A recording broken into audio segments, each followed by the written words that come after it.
Welcome to the Talbot Steelworks, home of around 4,000 employees, but maybe more importantly, home to the Shrill Carder Bee.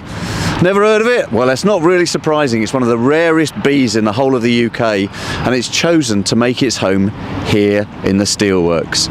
Now, I'm joined by Morgan Livingstone. Morgan is the Environment Liaison Officer, and Morgan, you and your team have been working with some contractor partners and some other organisations to make this home of the bee even more diverse. Tell me what you've been doing here.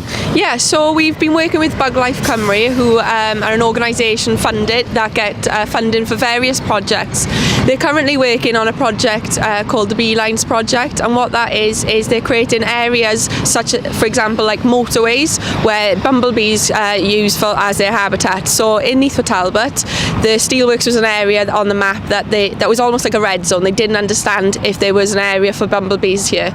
So what they've done is they've come onto site. I've partnered up with them over the last 2 years. They've done various surveys and they've established that we are home to the Shrill Carder Bee, which is one of the rarest bumblebees in the UK. So what we're doing is basically creating these beelines and creating habitats for them, and to do that it's really, really simple. What we have to do is just let the grass grow freely.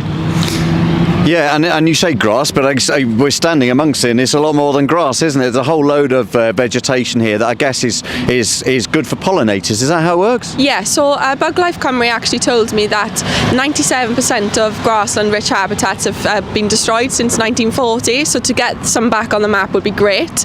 And what we have to do is in the grass, it's not just grass, there's plenty of other pollinator species. They've actually told me that there's some wild carrot on the site. So if we're ever hungry, we need to make some soup.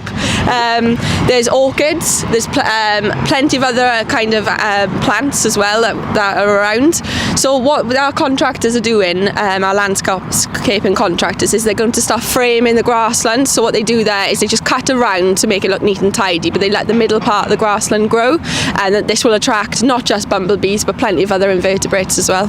Yeah, because we're used to wanting to have the grass cut so it looks neat and tidy, but actually we've got to learn to like it quite wild. And actually Talbot site is pretty diverse. I've heard stories of peregrine falcons and foxes roaming the place, yeah. And we've got an SSSI site at one end of the site as well. So people should expect to see more dandelions and flowers around to help the bees, yeah. Along these lines.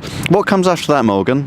So what comes after that is just almost an area that's rich in biodiversity. So a lot of people do expect that when you let the grasslands grow and you get a wildflower meadow, it's going to be full of pinks and purples and pretty flowers. That sometimes can happen, but we're most likely to expect like the greens and the yellows. But over time, then we can hopefully just get Talbot on the map for actually having a bit more of these rare species. What also will come with that as well is we can try and maybe create some areas which are good for us as people as well, because when you're outdoors you feel better. And just on lunch breaks, if we've got areas people can go for a little walk and things like that would be great. And eventually it'd be great if we can get some signage up that it tells people what type of bumblebees are on the site as well, because it's good for the whole of the site to learn what we do have.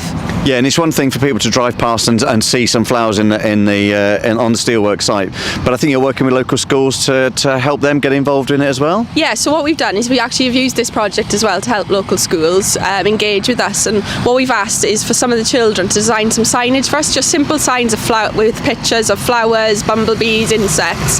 And what that will do is show our staff and any visitors what these areas are for, because as we've just mentioned, many people think, oh, maybe they just haven't cut the grass because they're cutting costs, but it's not because of that, it's because we're doing it to help the habitats. So these signage from the children will show people why we're letting the grass grow the way we do. It's a fantastic story, and we always knew the Steelworks was full of wonderful things. What we didn't know is it's home to one of the rarest bees as well. Morgan, listen, brilliant. Thanks for telling us the story about the beelines and the work you're doing here with the contractor partners. Let's hope it goes from strength to strength and we do get even more biodiverse environment on our Steelworks site. Yeah, really looking forward to it. Thanks, Tim.